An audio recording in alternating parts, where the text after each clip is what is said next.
The information you need relating to the sport you love, all within 5 minutes. NASCAR in 5 starts right now.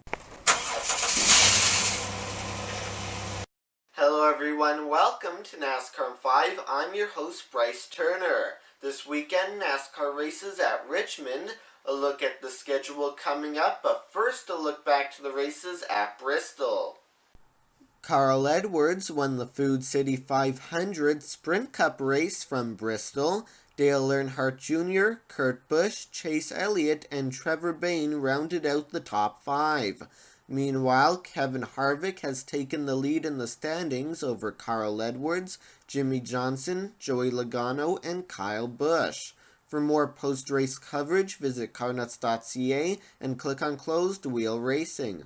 Also, be sure to visit my website, bryceturner.wix.com/home. Follow me on Twitter at BryceT24 and at NASCAR5. You can also use hashtag CanRace, and be sure to check back here with my YouTube channel.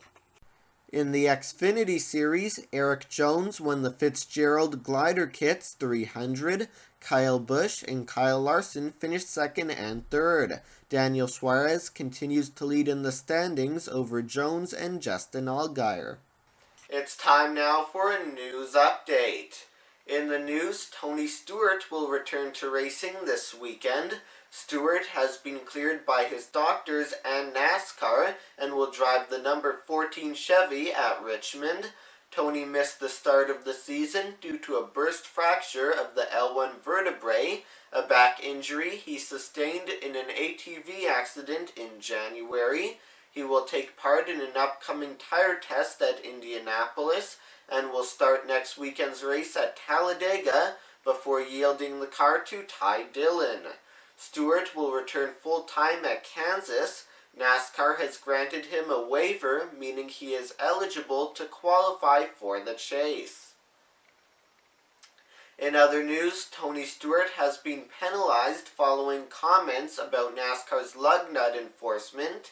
Under a new officiating system at the start of last season, NASCAR no longer requires teams to put all 5 lug nuts on wheels. Teams have been pushing the limit by securing as few as 3 lug nuts, leading to loose wheels. On Wednesday, Stewart commented on the issue, saying it's only a matter of time before someone gets hurt. NASCAR has fined Stewart $35,000 for violations of the rulebook, specifically member conduct guidelines. Meanwhile, the Sprint Cup Drivers' Council says they support Stewart and do not agree with the fine. Council members will contribute equally to paying his fine.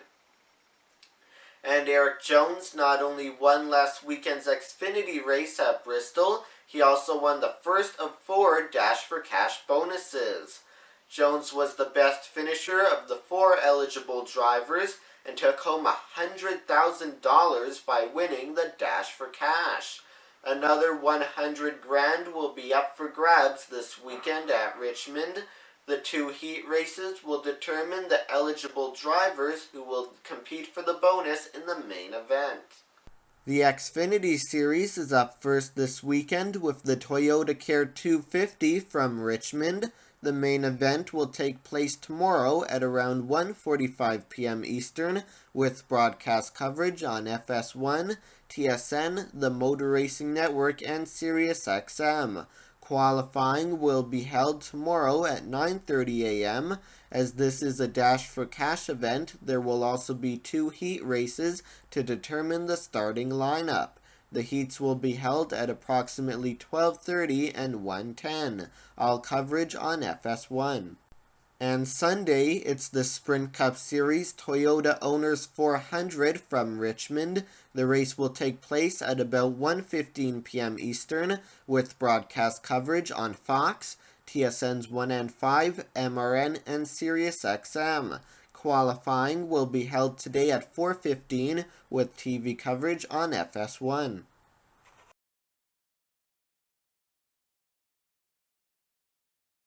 Thanks for watching this week's edition of NASCAR 5. I'm Bryce Turner. Enjoy the races.